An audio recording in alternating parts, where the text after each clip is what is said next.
Ah, yes, here we go. We are fully into September, and we are ready to rock. MXPX and the Ataris are going to be coming to Bend, Oregon, Friday, September 26th at Century Center, and then Saturday, September 27th, Boise, Idaho, Treefort Music Hall. Really looking forward to these shows. These are kicking off our fall touring schedule, and we are going. Next month in October, get your costumes ready. It's going to be Halloween, but before that, we're going to be in Quebec City. So Friday, October 24th, Quebec City at Théâtre Capitole. Great venue. We will see you there, MXPX and the Ataris. And then Saturday, October 25 at MTELUS in Montreal. Go get your tickets at mxpx.com. And November, my birthday month. We get Halloween, then we get November, my birthday. Thursday, November 13th, Louisville, Kentucky at Mercury Ballroom. Friday, November 14th, St. Louis, Missouri at the Pageant. Saturday, November 15th, Fayetteville, Arkansas at Ozark Music Hall. The venue name changed, Ozark Music Hall now. And Sunday, November 16th, Oklahoma City at Tower Theater. Okay, mxpx.com for those tickets. We'll be there, MXPX with the Ataris. Please don't wait. Get your tickets now because we're making all our plans and we're getting it all ready. We'd love to know if you're going to be there. December. Big month for us. We always love December. So December 6th, Arizona, Phoenix, Arizona, MXPX is doing Punk Rock Christmas. It's a big festival. It's a big holiday kind of celebration, and it's going to be MXPX, Face to Face, the Vandals, Authority Zero, Voodoo Glow Skulls, Slick Shoes, Urethane, Gen Pop, and Winterhaven. So that's Saturday, December 6th. Tickets on sale now, mxpx.com. Please come support MXPX, come support what we're doing. I promise you, you will not be disappointed. Okay, more shows in 2026, but that's a ways from now, so I'll spare you on that. But the full date lineup is on mxpx.com. So come out and see us. Tickets available. And of course, if you're just on the website, we've got vinyl. We've got the split 7-inch. It's 100 with 110 by Direct Hit. Great songs. You can get blue or black. This is binary blue. A bunch of other stuff on the site as well. We got a lot of cool stuff. I appreciate you. My favorite thing, and I've mentioned this before, MXPX steak seasoning. It's steaks will be made, steak seasoning. Love it. Can't get enough. All right. Let's just get. Do you like my desk? My desk is very cool. A friend of mine gave me this this very cool rendition of the Poking at You Punk. So thanks, Leslie. All right. Let's get into your voicemails, and we'll just do a couple. We'll be on our way. It's a busy week. We got Goldfinger coming up this week, Friday, Saturday. Friday is Salt Lake City. Saturday is Las Vegas, Nevada. I will be there, so come out, have a good time if you're planning on it. And of course, like I said, mxpx.com. We got a bunch of dates. The main one, December 6th, Punk Rock Christmas. We are planning, we're definitely planning on playing a bunch of hit songs. We're going to play all your favorites, but we're going to play a couple Christmas songs too, I think. I haven't really put the list together yet, but we're working on that set list. All right, let's get to your voicemails. Let's get to a couple. Here we go. Hey, Mike. I was just sitting here after my son's middle school football game, and I was just wondering, growing up, what sports were you interested in, and if you played any sports? And my second question would be the song Responsibility on the video you all shot. What's the story behind that day? Any interesting things, any funny things that you can remember, or just good overall memories? Big fan, Southern Kentucky. Can't wait to see you in Louisville. Going to rock out. Thank you, guys. Bye. Thanks for the call, Derek. Yeah, we're going to be in Kentucky. That's November 13th, Louisville, Kentucky. Mercury Ballroom. We'll see you there, I hope. Responsibility, that was such a fun day. We went to this golf course it was like LA. It was Los Angeles. It was like Hollywood area. Really nice golf course. And we had all these souped up golf carts. You know, you've seen the video. And, you know, getting to hang out with Stryker. He's a radio DJ. He's been around quite a while. And that was cool. But, you know, I got to say, hanging out with George Wendt was hands down the highlight of that video, getting to just talk to him. So George Wendt from the show Cheers, you might know the show Cheers. He passed away, I don't know, earlier this year. It was very recently. R.I.P. to George. He was a great guy. And when we tried to get him to do the video, he was like, all right, I'll come and do the video. I've got something I can move, but I'm supposed to be with my daughter during that time. So if she can be in the video, then I'll come and do it. And by the way, she's a big fan. And so we hear that and we're like, yeah, put your daughter in the video. So George's daughter is actually with us at the beginning of the video. She's a caddy with us. She's like one of the coworkers. And she was really cool. He was great. Very easy to get along with, easy to just work with. Like we didn't feel weird around him or anything. He was really, really nice guy. And he did a bunch of little bits for the video. And all my favorite memories are just watching him doing his bits. He spits out the cigar out of his mouth. Like that made the video. He did a bunch of things like that. And we just had a good time. It was great. Good memories all around. That video was hands down one of my favorites to do, for sure. Getting to play golf and just destroy things on the golf course the way that you're usually not allowed to do, that was fun too. Like hitting the flowers with the golf clubs and just generally being just wrecking the whole place. Like it was really fun. So yeah, so let's talk about sports. I've never really talked about my full sports career on the podcast, and you asked if I played sports growing up, and yeah, I did. So let me give you a rundown of what I've been doing. I started, my very first thing I ever did, I think, was either soccer or wrestling. I want to say it was soccer. Soccer was probably the first thing I did. I was soccer, t-ball, which is baseball, and then wrestling. So those are the young sports that I did when I was in grade school.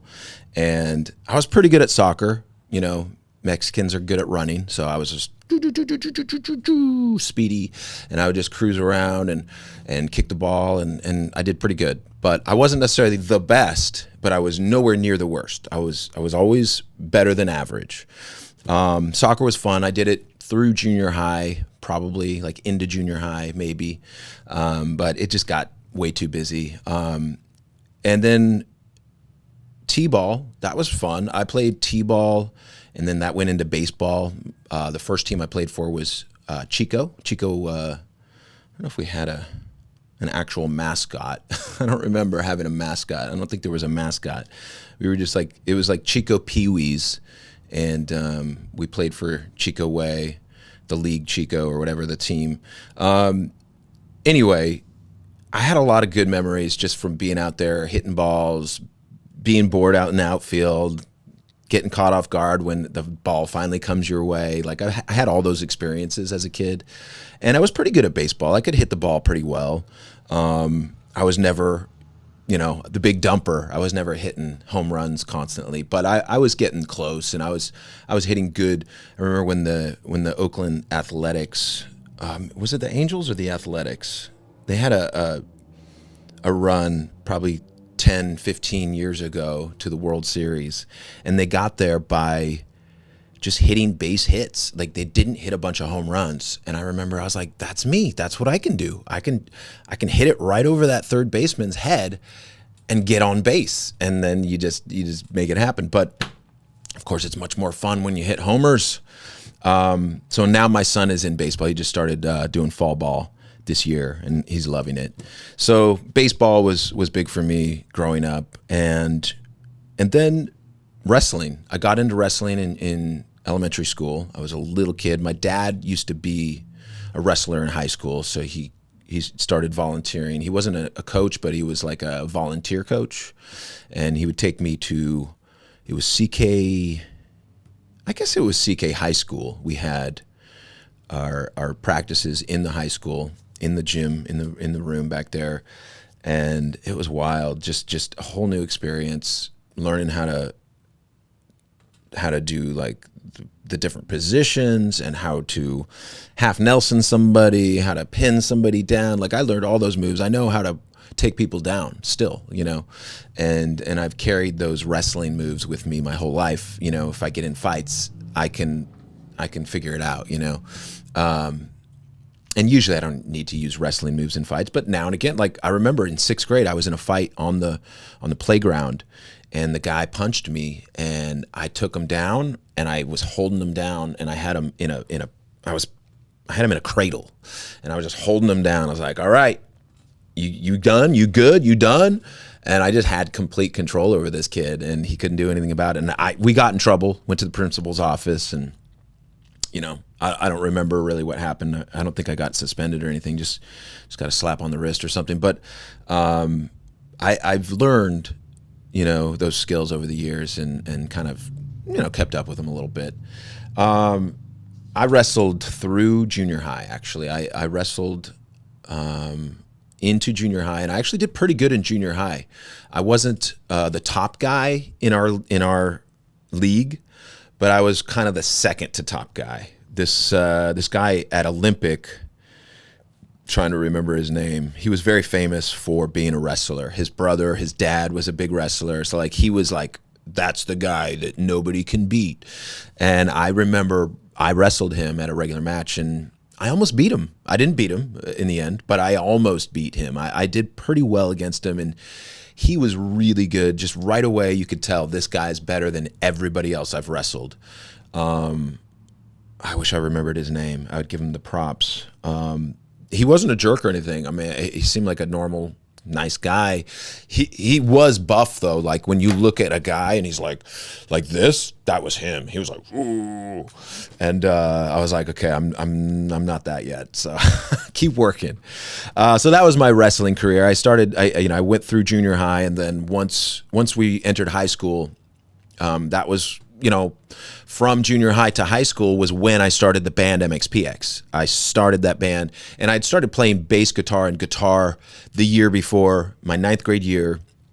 Sorry, not the year before my 9th grade year, the year before my high school year, which is 9th grade for me. We had different years than most people. So 9th grade was our last year of junior high, and then you moved up to high school, 10, 11, 12. So when I entered 10th grade, all the coaches, they all wanted me to wrestle, and all the wrestlers were like, hey, what are you doing? And I'm like, I'm doing this music thing now. I just don't have time to wrestle. I'm sorry. I'm not doing any sports. I'm just doing music. Like, this is all that I'm into.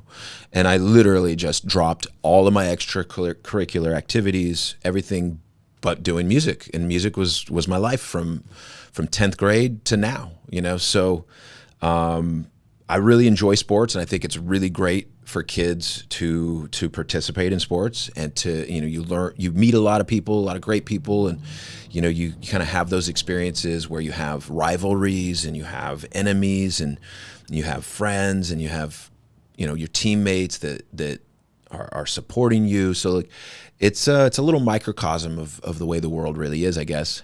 But at the end of the day, once I discovered music, once I discovered punk rock, I was all in, and there was no looking back. I never regretted once not wrestling in high school.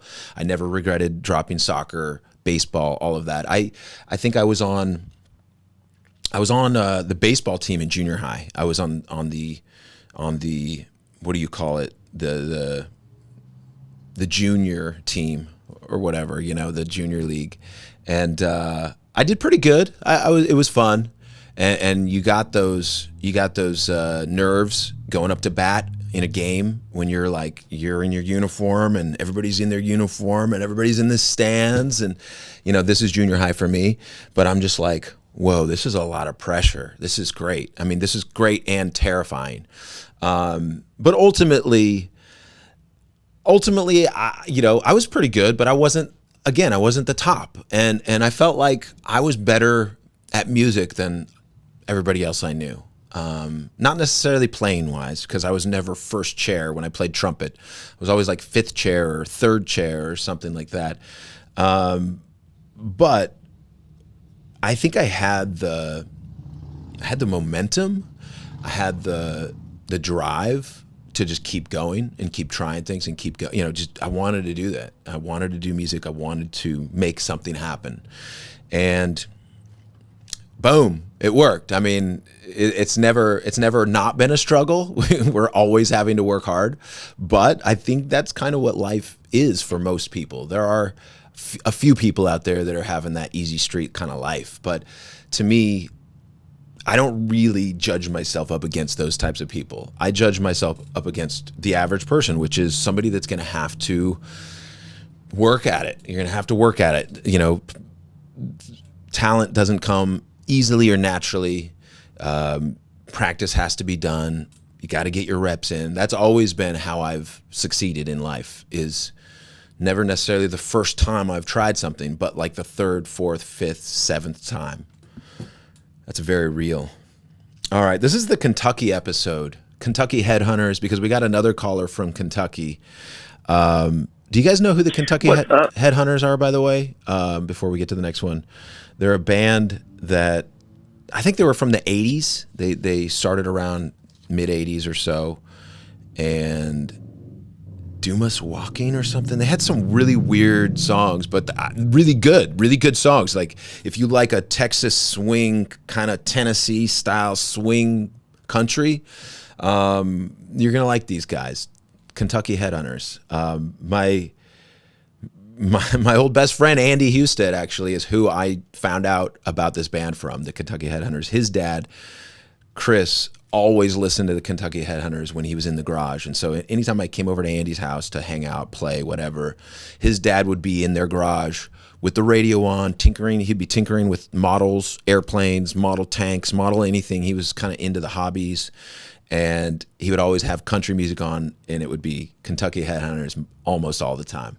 And so I got to know about some of that music because I'd go over to Andy's house. So Andy, although, we grew up in Bremerton, he grew up in Port Orchard. Port Orchard was a little bit more of a hick town than Bremerton was. And so the people there were a little more country.